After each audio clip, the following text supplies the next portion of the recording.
From WBUR Boston and NPR, I'm Tom Ashbrook, and this is On Point. So, the president stepped up to the plate, took his first big swing, and missed.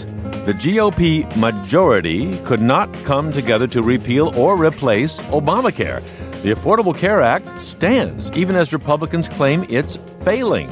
So now what? For American health care and the rest of the Trump agenda, tax reform, and right on down, this hour On Point, President Trump and his party, the health care debacle, and what comes next. You can join us on air or online, where this conversation is always on. What happened to the GOP's health care push? Who do you blame? The hard right, the Democrats, Paul Ryan, the president himself. How do you think Trump will do in the future? Join us anytime at onpointradio.org or on Twitter and Facebook. At On Point Radio, Friday was quite a day. We haven't seen something like that in a long time in legislative and executive America. Here was Speaker of the House Paul Ryan on Friday announcing his party was withdrawing its long-awaited health care bill, admitting that his party, the GOP, wasn't used to governing. Moving from an opposition party to a governing party comes with growing pains. And, well, we're feeling those growing pains today. We came really close today, but we came up short. I spoke to the president just a little while ago, and I told him that the best thing I think to do is to pull this bill, and he agreed with that decision. How bad was it? Well, bad. I will not sugarcoat this. This is a disappointing day for us. Doing big things is hard. All of us, myself included, we will need time to reflect on how we got to this moment, what we could have done to do it better. And the president's instinct in the aftermath, here it was. I've been saying for the last year and a half that the best thing we can do, politically speaking, is let Obamacare explode. It is exploding right now. Okay, great. Later this hour, we'll look at Trump and energy plans. But first, let's go right to what happened Friday and what it means looking forward. Joining me from Washington is Mary Agnes Carey, Partnerships Editor, Senior Correspondent for Kaiser Health News. Mary Agnes, welcome back to On Point. Thanks for having me. Also from Washington, Sahil Kapoor joins us, national political reporter for Bloomberg. Sahil, welcome back to you as well. Hey, Tom. Great to be back. Bottom line, I know there was all the maneuvering and all the fighting, but what happened here to Donald Trump's leadership, the leadership on the Hill, and this health care push the Republicans have talked about for years, Sahil? Tom, this was a shared failure on a variety of levels. It was a failure from the White House. They vastly underestimated how difficult it would be to overhaul what is essentially 1/6 of the economy. Remember, liberals took a century of trying to pass universal health care, something resembling universal health care or a national health care program. And this Obamacare, or the Affordable Care Act law, was designed to be very, very difficult to undo. This was also a failure of Speaker Paul Ryan. His job is to know what the politics in his conference are. They overcame him. He did not foresee, number one, that he would be facing the level of opposition from the right flank, specifically the Freedom Caucus, and more than that, he did not expect to face opposition from moderates who were flexing their muscle in a way that we had not seen throughout the Obama presidency, and complaining that some of these provisions are too far to the right, that they would harm their constituents. Things like the big Medicaid cuts, things like reductions in tax subsidies, especially for older Americans. So this was a failure on a variety of levels, and I think what many House Republicans told me after the vote echoed what Speaker Ryan said, but they were more stark about it. They don't know how to govern, and they need to learn quickly. I mean, it hasn't been that long. It's not as though they haven't had majorities before. I know fingers are pointing all over the place, but where, Sahil, are the biggest fingers pointing today in terms of who blew it? It's a good question. The president is pointing his finger at the Freedom Caucus, the Republican leadership. Paul Ryan has not publicly gone after them, but Republican leadership members are very upset with them. Their view is that they moved the goalpost and they couldn't get to yes. The Freedom Caucus is blaming leadership and the moderates for pushing something, less than a full repeal of the Affordable Care Act, because in their view, this is what they promised their constituents, and they don't want to vote for legislation that isn't pure to that promise. So again, it's a failure on a variety of levels, and we'll see where this goes. This is a big setback for President Trump. How could Paul Ryan not know that he had the Freedom Caucus sitting there? They've been sitting right there for years, and their position. How could he not know that he had moderates who wouldn't be willing to saw people off and let them fall off the cliff here? Throughout the Obama presidency, Tom, Republicans got very good at obstructing. They got very good at opposing. They turned it into an art form on in a number of ways. Now, there are dozens and dozens of Republicans, particularly in the House, who got elected specifically on the promise of smashing the status quo and obstructing the Obama agenda. The idea of governing with a president in your own party with majorities in Congress is foreign to them. It's a new concept. And, again, Speaker Ryan, as recently as the Bush era, was one of, was kind of a rabble-rouser from the right. A lot of those people, the people from that era who were, what today's Republican Study Committee or Freedom Caucus were, are now running the place, and it's a learning curve for all of them. And what about the White House and the president? I mean, Maureen Dowd was just scorching this weekend, writing about Donald Trump. She said, you sold yourself as the businessman who could shake things up and make Washington work again. Instead, you got worked over by the Republican leadership and the business community.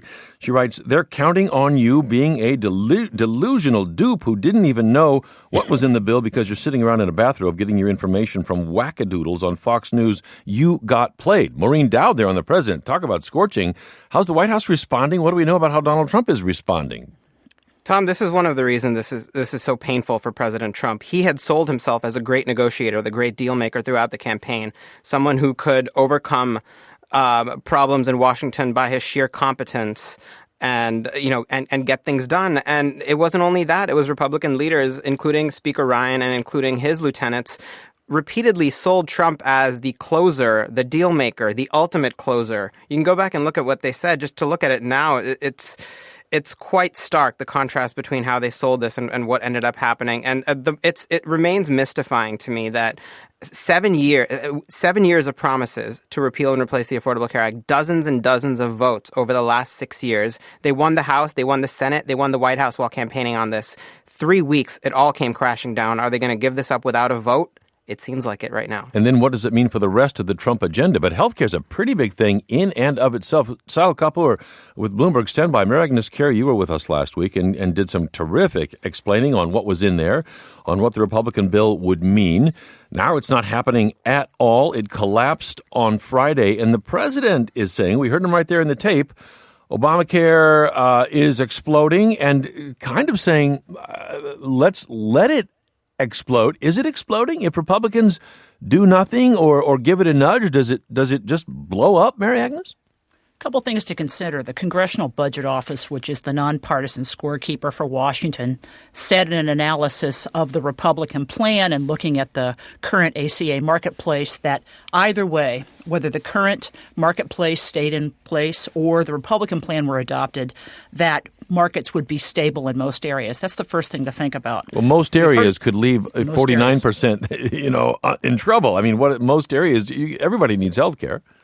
Right. Everybody needs health care, but you have seen, we've talked about this before, you've seen some premium increases in rural areas. Urban areas tend to have more competition to keep things lower. I think looking ahead, what I'm thinking about is what will happen to the marketplaces. You have insurers involved now, obviously, with the House Republican plan off the table.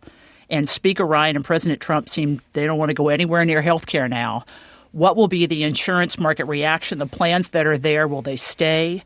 Will they look at the thought was this price jump we saw in 2017, that average increase in the federal marketplaces, which are about 36 states, the average price bump was 25%. Some places higher, some places lower. Yep.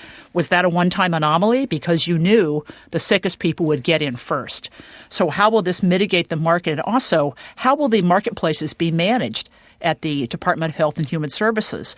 Let's not forget when Speaker Ryan was trying to sell this bill to his caucus, he talked about a three-pronged strategy. Right. The second prong was at HHS with Tom Price at the helm, how he would leverage the power in the Affordable Care Act to shape that. Will he use some of that? Will he define things in a different way that are possibly favorable or unfavorable? That's kind of unclear, but there are a lot of variables to watch going forward. But the threat of this repeal being off the table does take some pressure off of what may happen next year. Yeah, but I want to dig in here. Help us understand. If Obamacare goes ahead, let's say just on its current path on autopilot, and nobody does anything, right. Does it explode as the president suggests? If it's in trouble, or here's another path. Could the Trump administration actually push it toward explosion? if they figured that would ultimately be better for them somehow or help them get to a successor plan, are there things that they could do administratively or legislatively to, like tweaks that are necessary to save it that they could withhold, or active measures they could take to push it off the cliff? Let's talk about a few of those potential items, right? There are cost-sharing subsidies in the law that help people at about 250% of poverty or higher. That's around an income about $30,000 to help with your co-pays and deductibles, right? Those are additional money in a company that accompany the money given to help lower the premium cost. Let's say Congress said we're not going to appropriate the $8 or $9 billion for that. They could do that, but then what would happen if people don't get cost-sharing? They can't afford coverage. That causes problems in the market. Will Republicans get blamed? Will Democrats get blamed? Obviously, each side is pointing their finger at the other, but that's one potential thing. Secondly, some provisions of the Affordable Care Act were put in through regulation. For example, HHS could easily throw out rules that require plans to offer contraceptive coverage at no additional cost to consumers, right? Okay. That means no out-of-pocket co-payment. That doesn't topple the law, but it creates a ripple effect. It creates a problem. They could reinterpret, they being HHS, could reinterpret some of the essential health benefits, these things that are mandated to be covered, pregnancy, maternity services, emergency service, that kind of thing. But they could shape that so perhaps they're not as generous, or insurers are not required to do as much. Now, granted, those things happen in a way that advocates of the law think are an overreach of HHS. They can take them to court. But nonetheless, there's an ability there at HHS to shape this. Sal, in a word, is the GOP ready to let it fail, help it fail? I think their belief is it will fail. They don't want it to succeed. And if it fails, the Democrats will be blamed. But I'm not sure when this has ever worked.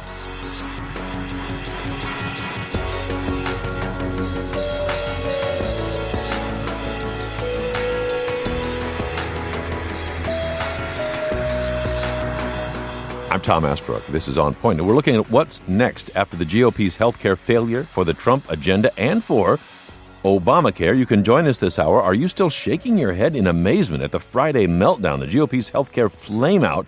What do you want now? For Obamacare to be fixed? Who's going to do that? What about the man who said, I alone can fix it? Can Donald Trump find a GOP unity on the rest of his agenda? And should Democrats work with him on tax reform, on infrastructure? Here was President Trump at the White House on Friday saying, if you only had some Democrats in on it. We were very close. It was a very, very tight margin. We had no Democrat support. We had no votes from the Democrats. They weren't going to give us a single vote, so it's a very difficult thing to do. Of course, there were no Republicans who came in to help on Obamacare. Quite the contrary. Nobody expected Democrats, I guess, this time. Republicans had the majority but could not do it. Here was Democratic Senator Chuck Schumer on ABC's This Week with a tough diagnosis on why the president couldn't pass his health care bill. The president exhibited two traits that are not very helpful. And if he repeats them in tax reform, they'll get nowhere. The first is basic lack of competence. You cannot run the presidency like you run a real estate deal. You can't tweet your way through it. You can't threaten and intimidate and say, I'll walk away. It's more complicated. But even more to the point, the president campaigned as a populist against the Democratic and Republican establishments, but he's been captured by the hard right, wealthy special interests. Saul Kapoor is with us from Bloomberg News, Mary Agnes Carey from Kaiser Health News, and lots of callers on this. Yellow Springs, Ohio. Mike, thank you for calling. You're on the air. Yes. So Donald Trump is a deal maker, and he's engineered a variety of real estate deals, some of which have taken years, but none of them have been at the scale of the health care plan. None of them has approached being a $1 trillion deal. So if he has experience taking several years to pull a multi-million-dollar deal or $1 billion deal together. But still peanuts compared to this, yeah. That's right. And indeed, that's what the Obama administration did. They took a year and a half to knit this thing together and to make it nuanced and sophisticated. Yeah, so what do you take from the Trump approach, Mike? What do you take from it? Well, I think the comment from Chuck Schumer said it all. I mean, and at the beginning, Chuck Schumer said, if there are things that they want to do to fix the Affordable Care Act, we'll work with it. And there are things we can get behind. We will vote for it. So, Donald Trump right now is whining that he didn't get any Democratic votes. That's just because there was nothing that the Democrats could vote for in good conscience. And again, Chuck Schumer just said that what you played, that let's work together to fix the Affordable Care Act and make it better. Mike, let us look at both parts of that, and I appreciate your call from Yellow Springs. Sahil, what about it? First, why was the timeline so short here? Who did think that they could cobble this together in 3 weeks and come out with something good that would pass?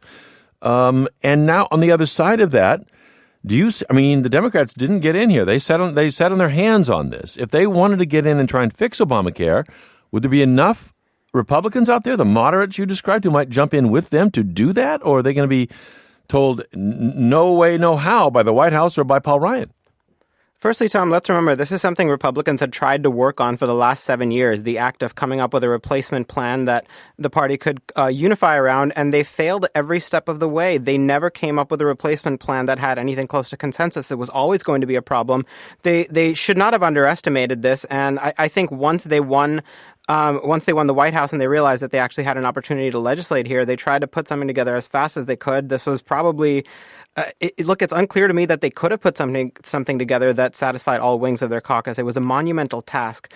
To our caller's point a moment ago, this was one congressman, Representative Bill Huizenga of Michigan, a Republican, said this to me. It was a good point. This is a learning curve for Donald Trump. He said, I'm quoting here, "My guess is he has learned through this process that politics is different from business. There's no ability to sit at a table and say you're fired," unquote. That's point number one. The second thing is about Democrats potentially working with Republicans. Look, Democrats pretty much widely agree that this law has a lot of problems. They've been defensive about it because Republicans want to strip away these benefits and they want to strip away the good things about it, and Democrats are not going to go along with that, so they tend to, they have tended to stand against Republican efforts every step of the way. There is theoretically a situation where Democrats could come to the table if it means fixing parts of the market that don't work, doing something about all the many counties that Republicans actually point out that have only one insurer, doing something about price hikes in rural areas, especially, given the lack of competition. If Republicans decide to do that, then I think there is some potential for cooperation. But I don't see that at the moment. I think nerves are still raw. Republicans are not ready to accept that this is going to be the law of the land, even if on some level they realize it. So I think we're a ways away from that. And I think HHS Secretary Tom Price will have the largest role going forward in what he can do administratively. Laura in Atlanta, Georgia. You're on, Laura. Thanks for calling. Hi. Thanks for taking my call. I do not think Democrats should work with any of them. Mitch McConnell said obstruct, obstruct, obstruct when Obama got elected. And they did that to us for 8 years. They voted against us on everything, no matter what it was, and we should return the favor. But Laura, that's easy to say, but this is about grandma's cancer. This is about real people and their troubles. If you've got the markets, in trouble in some parts of this country and it could endanger health care for people, is that not a circumstance? If Republicans would come around to doing some fixing here, why not watch that carefully and Democrats look at potentially working with them to do that? Well, for one, because they won't. There's no way in God's green earth the Republicans are going to work with us on anything because they never do. But also, you know what? I think Obamacare is working. It's working for the people that I know. So I think there's a lot of red flags raised up and, oh, my God, the world is ending. You know what? I don't think it is. I think it's working better than it has in years. Laura, thanks and for my own things for. Sorry, go ahead. We got it. I appreciate your call, Mary Agnes. There again, true or false? I mean, it matters for individual people and their lives. If the Congress can just sit back and let it roll, or if somebody needs to get in there and work on it to prevent people from suffering.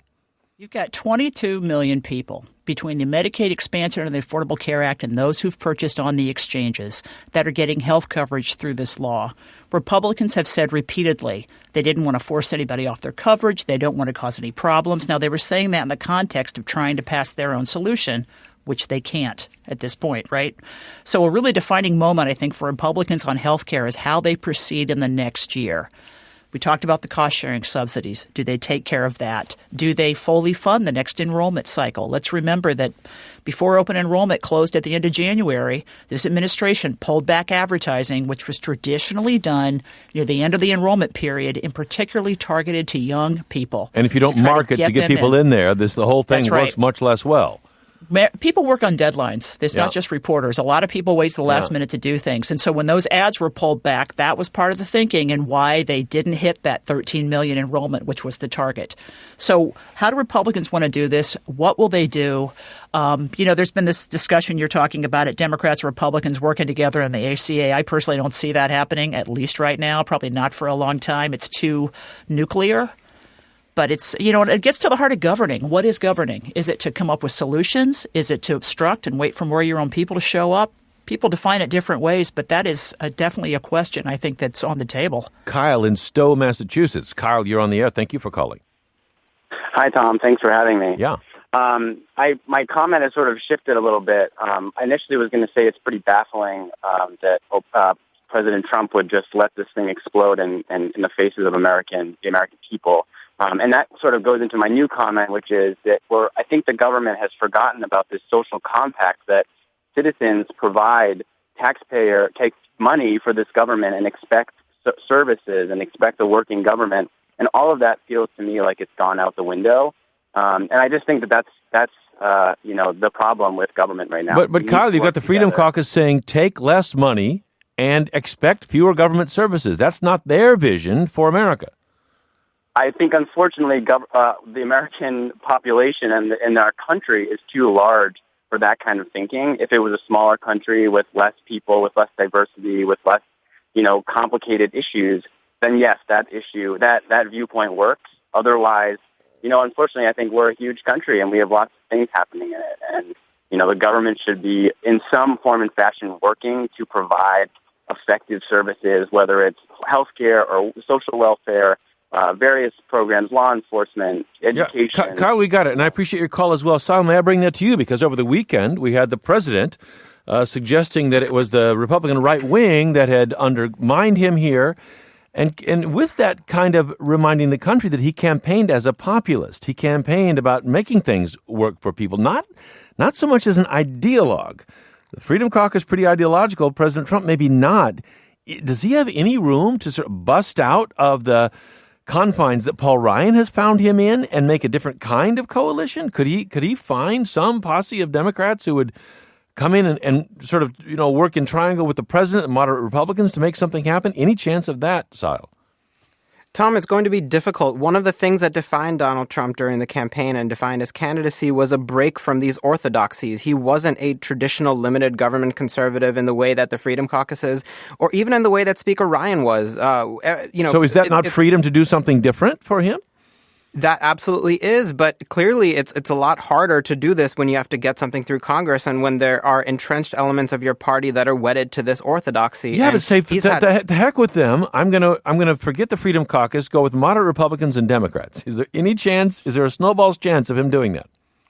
It's certainly possible. I don't discount the possibility that President Trump will decide that this way is not working. I'm going to try something very different. So far, he has surrounded himself with advisors, and he, that agree with Speaker Ryan's vision for the most part. And he had on healthcare deferred to him on the drafting of this legislation and the way it moved forward. It's entirely possible, like I said, that if he decides that this isn't working, that he tries a very different approach, not only working with moderate Republicans, but potentially even Democrats on something like infrastructure. On the other hand, in this era, I think Democrats are so the politics on the Democratic side are so dynamite right now. They're so explosive when it comes to President Trump. It's going to be difficult to work with them. So he's got a tough road ahead. Chris in Buda, Texas. Chris, you're on the air. Thank you. I'm a carpenter. My wife's a school teacher. Yeah. We have 2 young children.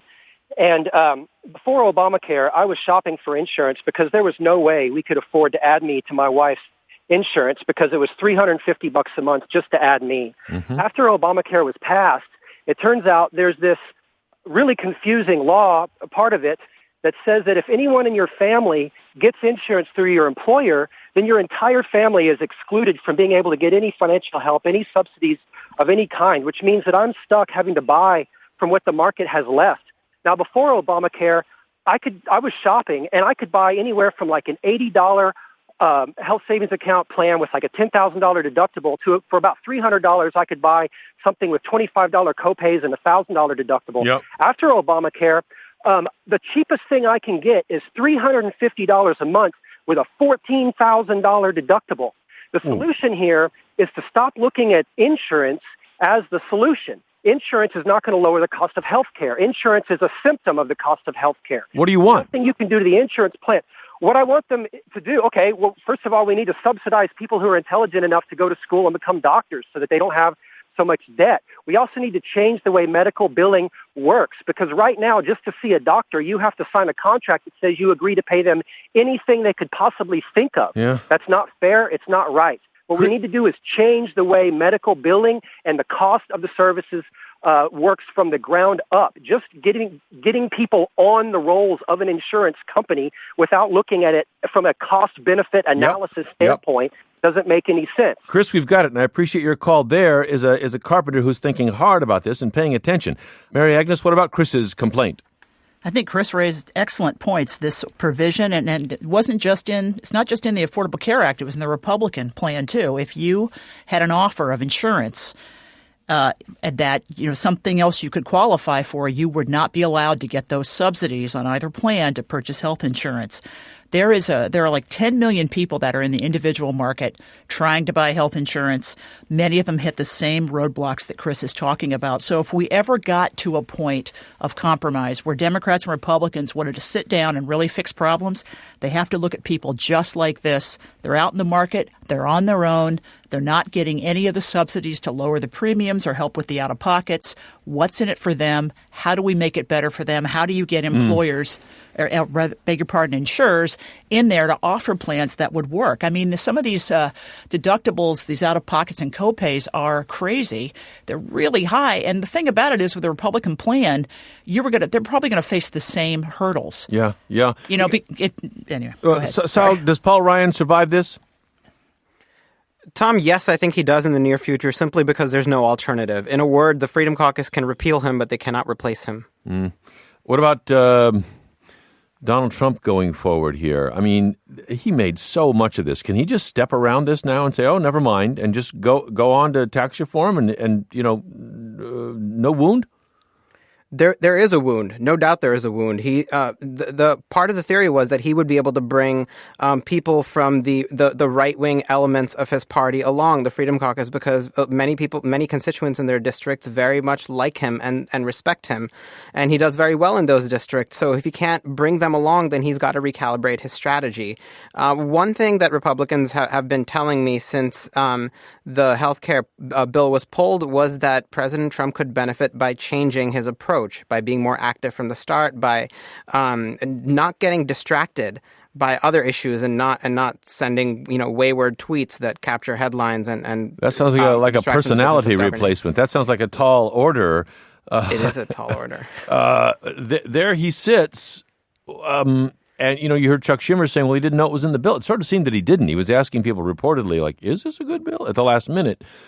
Tax reform is up next. Is he more engaged on that? Is that more in his wheelhouse? Does he really understand what's coming and what the dynamics are? To your first question, he seems more enthusiastic about tax reform than he ever seemed about healthcare. He's been talking about it for the last few weeks on the road when he does these campaign-style rallies to keep his constituents mobilized and engaged. He's recently been saying things like, we want a very big tax cut. We cannot do that until we get healthcare out of the way. He's been talking about how he's eager to get healthcare done, not for the sake of getting healthcare done so much, but for the sake of moving on. So, are the same divisions there in the GOP when it comes to tax reform? Is he going to have the same fractured party?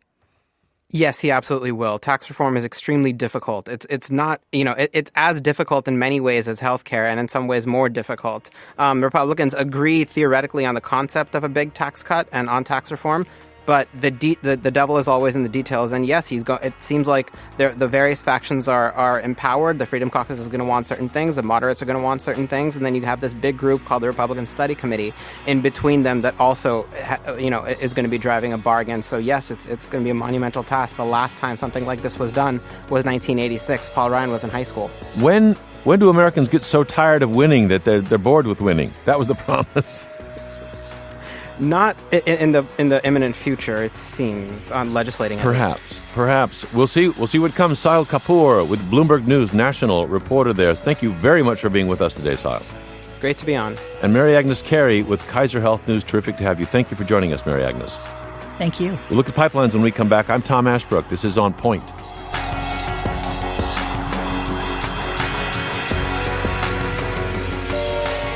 This On Point podcast is sponsored by ZipRecruiter, making it quick and easy to find quality candidates.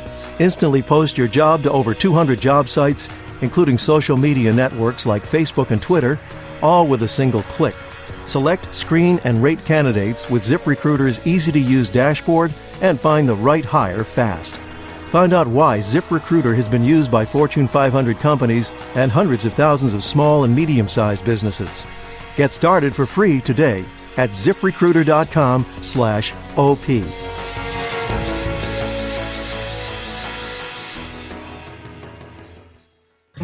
Hi, it's Tom. I'm glad you're listening to this On Point podcast. Really happy to have you here. You know, a lot of people barely know podcasts exist. They've never listened to one. Here at On Point, we want to change that. All this month, we're inviting our listeners to tell a friend about a podcast they love. Do it in real life or on social media, and make sure you let us know what you're recommending. Tell us using the hashtag tripod. That's hashtag TRYPod. And thanks. I'm Tom Ashbrook. This is On Point. President Trump is making a lot of big moves on the energy and environment front, or preparing to. Last week, he green-lighted the Keystone XL pipeline out of Canada after it was stopped by the Obama administration. Tomorrow, he's slated to sign a big executive order pushing domestic oil, coal, and gas, and reversing the Obama Clean Power Plan. We want to look at where Trump energy policy is going. You can join us. How do you see President Trump's moves here? Join us anytime at onpointradio.org or Twitter or Facebook, On Point Radio. Joining me now from Washington is Jen DeLuey, energy and environment reporter for Bloomberg. Jen, thank you very much for being with us today. Thank you, Tom. And with us from Middlebury, Vermont, is a man who can fairly be called one of the president's biggest opponents on the environment, Bill McKibben, author, environmentalist, founder of the environmental group 350.org, distinguished scholar at Middlebury College. In 2011 and 12, he led protests against the Keystone XL pipeline in front of the White House, spent 3 days in jail in Washington. Bill McKibben, welcome back to On Point. Hey, Tom, good to be with you. First, Jen, on the Keystone XL pipeline, this is the one that would bring tar sands oil out of Canada. There was so much controversy and resistance, and it got nixed. But it's what exactly has the president done? Is it really fully green-lighted, or what's happened, Jen? Well, the president has really only given it authorization at the federal level. His State Department approved a permit that would allow the construction of this pipeline, which crosses the border with Canada. But there's so much more left to go in terms of pipeline approvals happening and pending at the state level. In Nebraska, for instance, there's not even a route approved. There are regulators there are going to spend the next 6 months or more talking about that, discussing that, weighing that. And you have potential litigation also in South Dakota, challenging the route through that state. So there's quite a bit more steps to go. This is just one level of approval that TransCanada needed to build the project. Bill McKibben, you fought hard against the Keystone XL pipeline and for a time, even now, appeared maybe to have won. Do you think it will eventually, in the Trump years, be built? I actually have no real idea, Tom. I mean, they're going to keep pressing on it, but with each month that goes by, the thing makes less and it made no sense 6 years ago. But, in the last 6 years, the price of a solar panel's dropped in half. We've had the 3 hottest years ever measured on this earth, and the price of oil has fallen in half. So all those things make it into what was already a dumb idea, a ludicrous one that's being done only to kind of please the oil industry donors and friends of the president. But it's preposterous, but then a number of preposterous things seem to be happening in our country right at the moment. I mean, you've paid close attention in the past. I don't know how closely you're following this now, Bill. Do you see a path, given the Republican majority on Capitol Hill, given Donald Trump in the White House, given what you know about the states involved here, do you see a path where this actually might happen and that tar sands oil will come? The Washington part they can do. I mean, they're basically done. But there are enormous forces on the ground, people like Jane Klebb in Bold, Nebraska, people like the Native American communities that fought so hard on the Dakota pipeline. Those same forces are in play here, and unlike the Dakota one, this one isn't built yet. There's no pipe in the ground, so they've got a long ways to go. And frankly, one of the things that makes it less and less likely is the financing for it. Why anyone would want to pour money into this project at this point is beyond me, and there's more and more pushback against the banks that are trying because it's so clearly out of touch with the times. Look, yesterday at noon, the state of California set a new record. At noontime yesterday, 56% of the electricity in the state was coming from renewable energy. That's clearly the future. Building a pipeline for tar sands oil that's supposed to last for 50 or 60 years to pay back its backers, that's nuts. Jen, you're watching this closely. What is the energy industry expecting here? I mean, they must be handicapping this all the time and, going long or shorting or you name it, depending on whether those fossil fuels come into the system or not. Are people beginning to bet that it will happen or not, Jen? Well, the shippers that have contracted space on this pipeline, supposedly they are holding firm. They've been used to waiting on this project. I mean, this TransCanada first applied, almost 9 years ago to build this thing. So I think waiting is what they're used to getting. At the same time, we are seeing a lot more options come online for moving crude out of Canada. Other pipelines have been approved. So it's not quite the situation that you saw 8-9 years ago when, these producers who are extracting oil sands crude out of Canada were desperately trying to find ways to bring it to market. Now they are seeing more options come online, and that's a real question for the developers of Keystone XL, whether this capacity is as urgently needed as it was 8 years ago. Cole in Springfield, Illinois. You're on the air with Jen DeLoy and Bill McKibben. What do you see, Cole? Thanks for taking my call, Tom. So what I see is that this is Canadian oil coming from, the tar sands in Canada and going to Washington State, I believe, to be shipped elsewhere, like China and abroad. So what's your point? I mean, I don't think it goes to Washington State, but what's your point there, Cole? My point is that last week I heard President Trump talking about how this project is supposed to help reduce our dependency on foreign oil. Well, this is foreign oil. This is a very good point. And it's not going to Washington State. It's going to the Gulf of Mexico.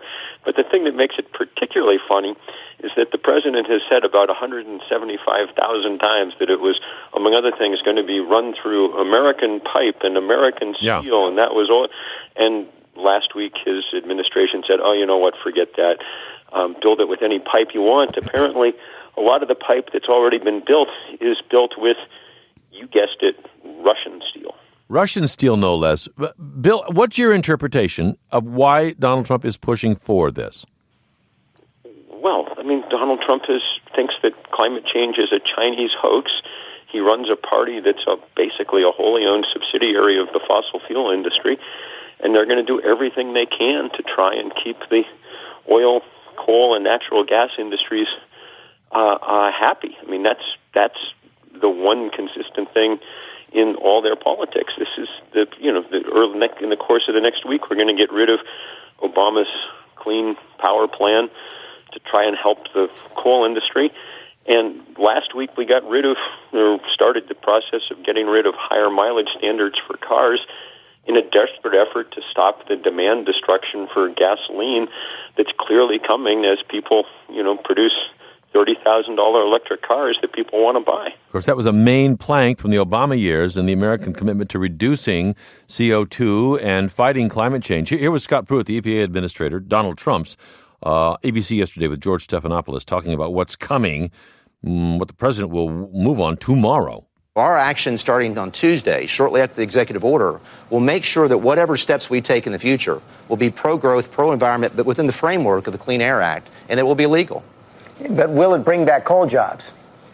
I think absolutely it will. It will bring back manufacturing jobs across the country, coal jobs across the country. Wind down the clean power plant. Now, that's supposed to be very complicated. Do you see coal jobs coming back? Is that what's driving this or something else? Coal jobs have a number of problems stacked against them, and the coal industry does in general. Clean Power Plan is a piece of that, but it's a relatively small piece when you look at some of the other considerations. Coal jobs actually have been in decline for decades now. Partly because in recent years demand has slumped because of other pollution rules targeting mercury and other traditional pollution. But then you do also have curbs on carbon dioxide. What is interesting is that utilities are making some of these changes away from coal toward natural gas and renewables simply because of price. Natural gas is now cheaper than coal in general. So there's already a cost mechanism, a market force that's pushing them away from coal. And in the mines themselves, even as you have slumping demand for coal domestically, in the mines themselves, you see a lot more automation. You see automated tools to extract coal, to mine coal, that's actually displacing a lot of workers. So there's a real question, even if Trump, can disband and undo the Clean Power Plan, a process that will take a couple of years and will be challenged in court, there's a real question of how you can really bring back jobs where it's automation that's pushing folks out of the mines, not just regulation. But Jen, you're at Bloomberg News. I mean, you pay a lot of attention to business there. The Scott Pruitt claim here, the EPA administrator's claim, is that this is pro-growth when you let the oil run through the pipelines and sort of throw the traces off of fossil fuel development. Does the business community agree with that? Donald Trump has promised faster growth. If they do all these things, I mean, maybe it will trash the climate, but would it give them a short run or some years of higher growth rates? Well, certainly broad business groups and the companies that represent fossil fuels think so. I mean, they would like to see, many of the hurdles to development. Yeah, but wait a minute. That's just for their bottom line. I mean, the GDP, much bigger than even an oil company. There is definitely there are jobs tied to petrochemical development that will increase in terms of in response to some of these regulatory changes if they happen. I think the broader question is what happens 10, 15, 20 years down the line when you have U.S. automakers competing to sell cars to a worldwide market, and when you have renewable developers that are trying to sell solar panels, try to erect wind turbines. You mean they might be less competitive down the line if they lean back into fossil fuels now? That's certainly the argument you hear, that we need to stay competitive, and the way we do that is, as a country, is by leading on climate. RJ is calling from Charlotte, North Carolina. RJ, thank you for calling. You're on.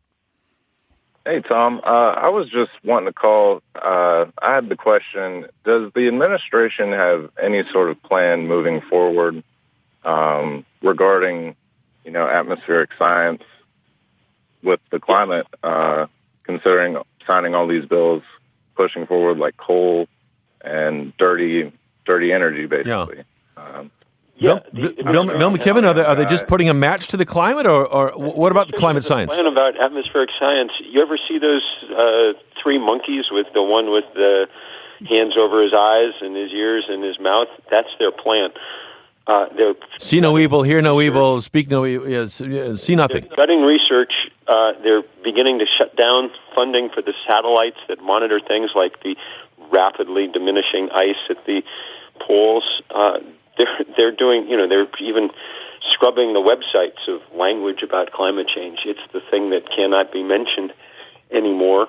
And that's a shame because it's the single biggest fact on the planet we live. The New York Times today, on the front page, has a story about what they're describing as the greatest humanitarian disaster since World War II, the spreading drought across much of northern parts of Africa that's putting 20 million people at risk of famine. I mean, while we're talking today, the worst floods in the history of Peru have 700,000 people displaced from their homes. These are things that happen now every day around the world. Earlier this month in Kansas and Oklahoma, ironically, the home of Scott Pruitt, we've seen the worst wildfires ever for this time of year in our country. They're calling it the Katrina of the plains. There's so much damage and devastation left. And yet in Washington, you'd think it was 1940 or 1950, full speed ahead, coal. I mean, the craziness of it is underlined by the fact that there's far more people now at work putting up solar panels than mining coal. That's where the jobs are if we want jobs. The only thing that we're protecting are the profit margins of a few fossil fuel barons, and that's it. Angela in Lakeland, Florida. Thank you for calling, Angela. You're on. Yes, sir. my understanding is that Mr. Trump, forgive me for not calling him president, also has financial holdings. He owns stock in the XL pipeline and in the North Dakota Access Pipeline. And that would be a very, very excellent incentive for him to have approved it, would it not? Let me ask, Jen, what do you know? Does Donald Trump have a financial stake in these two pipelines? He divested, his campaign officials told us during the campaign he divested from his holdings for the developer of the Dakota Access Pipeline and some other projects. He certainly did have investments in this space prior to becoming president.